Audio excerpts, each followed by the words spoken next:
Hello everyone and welcome back to this week's FailRace versus Community. Today we're running some B-class cars with 4-cylinder engines and they must be on race tires. We're here for the first race at Brands Hatch, starting from the back row of the grid in 20th place. As we run down to turn 1, it's going to be a big gaggle of cars in front of us, trying to look for a gap, see if we can make any progress. There isn't going to be one into turn 1, but on the exit we're going to try and look to the inside 3 wide as we head up into Druids, but not a lot of space in front of us. Have to take it easy and cautious. We don't want to go barreling in and be pushing people out of the way. But unfortunately that does mean we're still in 20th as we get down to the left-hander here, looking to the outside. We get a good run on the exit, we have good acceleration to the inside of the Alfa Romeo 4C, and we'll make one place up to 19th here as we head on to the GP loop, trying to get to the inside of Grumples here as we get onto the GP loop, and also passing the little box on the right hand side. Love straight line speed here, trying to look to the inside of the 3 wide 2 wheels on the grass, but we're going to try and pick up a couple of positions, which we do keep. Cover off the cutback from the white car, and we hold on to P15 now, heading round GP loop using our superior acceleration to just give ourselves a little bit of breathing room to the cars behind, so we're not threatened into any of the corners. Closing in on the next 2 cars in front of us, Aaron and Steve. Is the car wide off onto the grass. It's Longbow. We side go to the right hand side across the grass as we close up on Stevie, not quite close enough to make a move though, into the final corner. Then down or up to start finish straight to start the second lap, closing in on them as we get down towards turn 1. Liam going a bit defensive into T1. It's going to be a bit wide of the apex as he closes in on Aaron, so you see a mini off in the gravel. That gives us P13, but Stevie putting Aaron under quite a bit of pressure through the corners. You know, Stevie, look at the exit, they get the traction they have off of Druids, but looks like Aaron has the acceleration to close them off. You can see we're struggling for grip a little bit, not able to keep up through the corners as much, but Stevie looking to the inside of Aaron, who's left the door open through the left iron. Stevie will get in front now, but Aaron's looking to get into the slipstream, trying to come back. Aaron can't decide which way he wants to go, but eventually decides on the outside. Will absolutely clear Stevie before the right-hander of Hawthorns. We're going to look to the inside of Stevie, but unfortunately we're not quite close enough. Stevie though with a brilliant run through Hawthorns, closing back up, looking to the inside, but Aaron defending that inside for now. Stevie though able to take a tighter line on the exit, will get to the inside this time as they head to this fast right-hander. It's going to be side by side. Can they hold on? Stevie big on the curb, just by leaves the space for Aaron. Aaron dipping the rear wheel onto the grass, loses rear end, big slide, holds on to it, but will be able to go around the outside of the penultimate corner, and we carry the momentum. Got a good run on Stevie. Stevie defending into the final corner. We're going to try and hold it round the outside here. Going to be very difficult with the grip that Stevie has, but we've still carried decent momentum, and straight line speed kicks in and allows us to get past Stevie, but Aaron's caught up with a better run. We've both mugged Stevie off, and into turn 1 Aaron's going to try and take back P11 on the inside, and he does so for now. We're going to try and get a bit of a cutback, get the bar exit, which we do. Aaron doesn't cover the inside, so we're going to have a look, but take it a bit cautiously on the inside to make sure we don't get into the door of Aaron. That does allow Stevie to have a look around the outside. I'll give Stevie the inside for the left-hander. We're going to try and hold it around the outside. We carry the momentum, and Stevie surprisingly not able to make the move work. We then have the momentum. Aaron a little wide out of the left-hander. We have a dive into this left-hander as we go on to the Grand Prix loop, and we'll get the move done, and with the acceleration we'll hopefully try and pull clear, but Aaron in the slipstream now as we have a bit of a rain pickup. We'll have the run. We go defensive into Hawthorns. Aaron not quite brave enough to go around the outside. We'll try and get a cutback, but ultimately isn't able to carry enough momentum through the corner to make that work. So we cut on to lap 4 now. We've got up to the back of a purple Infinity, running a little bit wide on the exit of Druids. Defends the inside into this left-hander, but runs it in a little bit deep. Will compromise our momentum on the exit, so we'll have the speed. We'll pull to the inside, and we'll easily get that move done up into the top 10 now. as the Infinity running a bit wide through the left-hander, and they'll drop them back a bit and allow us to go chasing on the next cars in front. As we get to the end of lap 4 here, the rain was getting a little bit heavier, so a couple of cars opted to come into the pits and to put on a set of wet tyres, but that promotes us up to P8 now.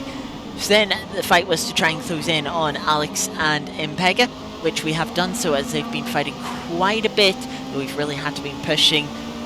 We've only really been gaining when these two have been losing time fighting side by side, and they're still side by side here as we make our way up to Hawthorns. We're gaining in the slipstream, but not quite close enough to get alongside it all. Impega, once again, Impega trying to carry the momentum. Seems like they have a bit more grip out of us three this time. Gets to the inside of Alex around the Grand Prix loop here, but Alex in the Mercedes has a bit more acceleration to pull back in front. Into right-hander we give Peg a little bit of a bump, which they then use that momentum to get to the inside of Alex and pull clear before the penultimate corner and getting up to P6. But Alex with acceleration is going to try and come back to the outside of the final corner. They're going to go side by side through here. Peg is going to try and use the grip to carry a little bit more momentum. Alex squeezed right to the edge of the track, but perfectly balanced. We're going to try and look to the inside, and Peg gives us a late squeeze onto the grass towards the pit wall, but we're still going to send it. Try and get P6 here on the inside into T1, 3 wide. Alex loses out on the outside, but Pega carries momentum and retakes P6. Alex is going to try and get us back now on the outside as we're boxed in behind Impega. He'll carry the momentum around the outside and we'll get the move done. We'll have to sell back down in P8. Alex, so a little bit wide through this left-hander here, though he's got enough acceleration on the exit to hold clear for now. Both of us know as we get into the left-hander coming towards this longer straight that we both have straight line speed on Impega, so we should have an easy move here if we are close enough. Impega defending a bit to the inside, but mainly we're closing up on Alex. Alex hasn't quite got the run that we expected of him. We're going to go to the outside here, but we don't quite have the grip to hang it around the outside of Alex. Heading now round the back of this GP loop.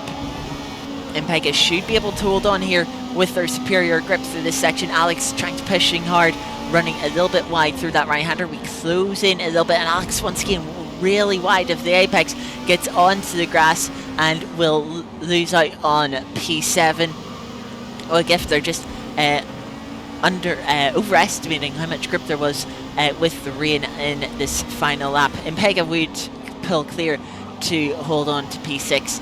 But in this first race we'll make a brilliant charge from 20th on the grid all the way up to P7. The rain not heavy enough for those on the wet tyres to pull back through, despite us losing about 1.5 seconds per lap towards the end there.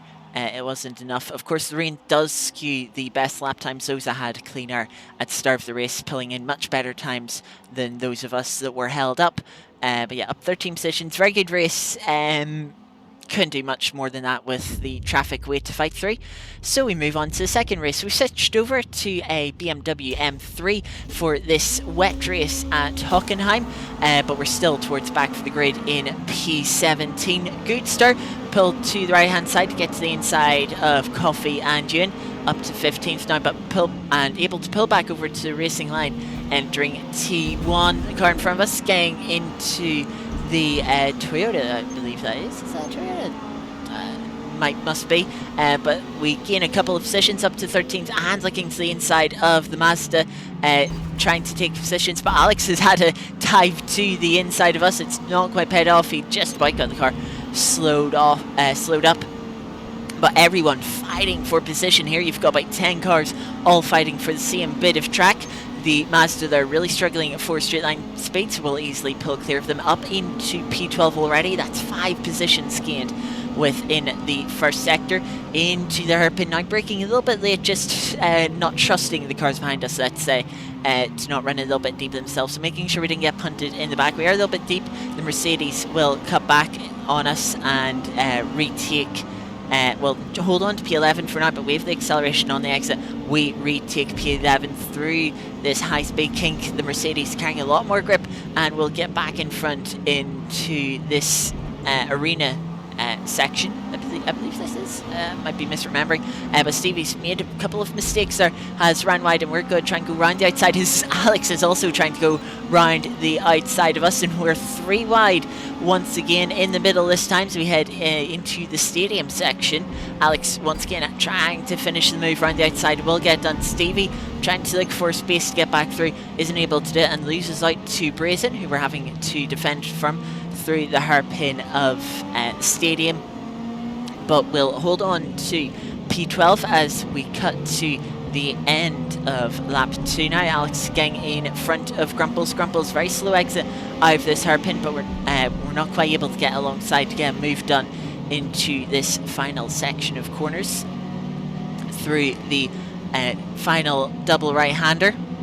Grumple's a little bit of a poor line through here, struggling for traction a little bit. You can see the car sliding around, but we were struggling a little bit too as we head down the start-finish straight door towards turn 1. We have much better acceleration. We'll be able to pull alongside. Can't quite get in front. Grumple's trying to carry a bit more momentum. We'll run a little bit wide. Doesn't really matter for us. We'll have the acceleration once again. Grumple's tries to squeeze us to the inside. We try and squeeze him back towards the racing line after him being a little bit cheeky in running wide through turn 1.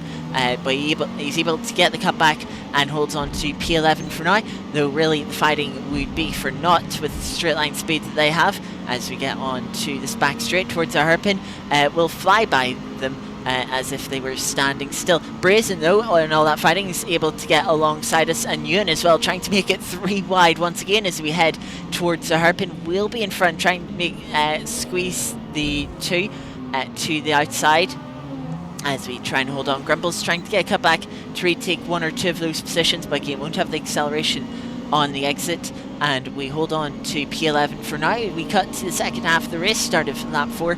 We breeze past Mpega once again as if they were standing still towards the hairpin, but the superior grip they have from the lack of straight line speed means that they're able to brake much later than us and get back up the inside. That does leave us a little vulnerable to the cars behind us, Ewan and Brazen, but we just by hold on and use the acceleration again to pull in front. We close in massively on Mpega, get to the inside of Mpega, giving us a big squeeze which ends in a bit of contact, and we get sort of force glued a little bit towards this arena section.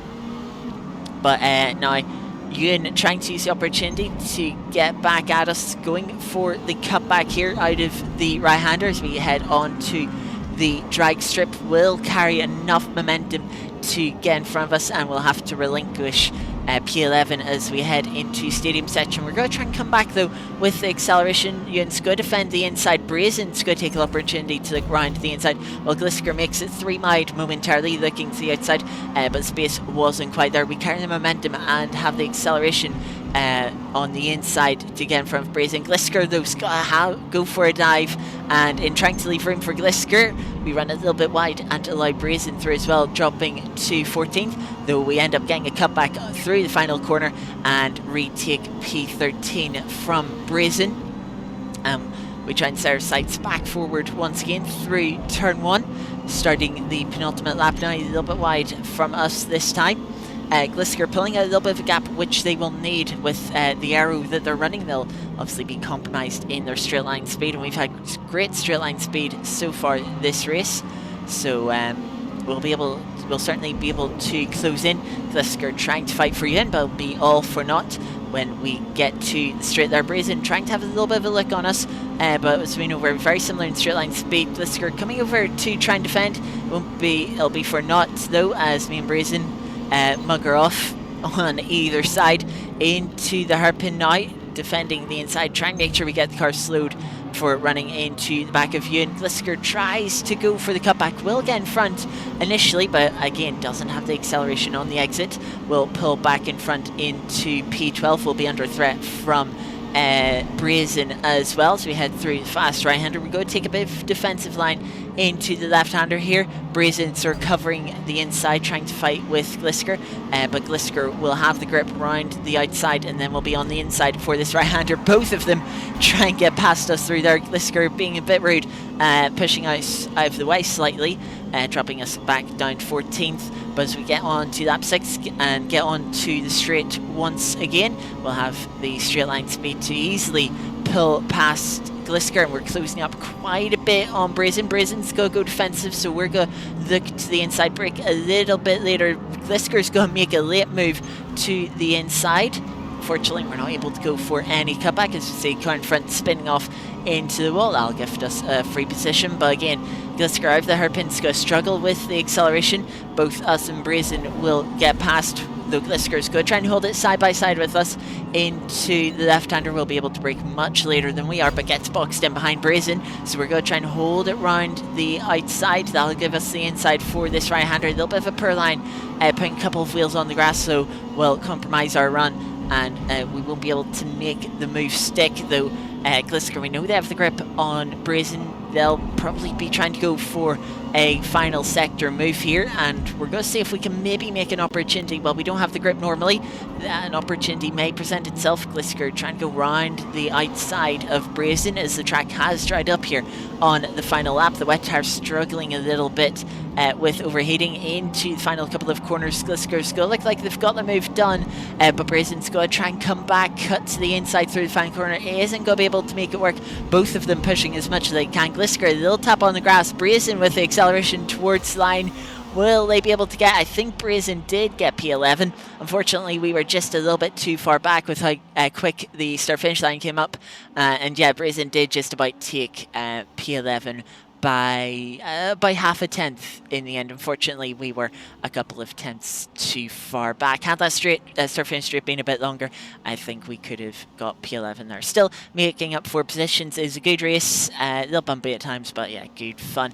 That's, however, going to do it for this week's edition of FailRace versus Community. Thank you, everyone, very much for watching, and I will see you next time. Goodbye.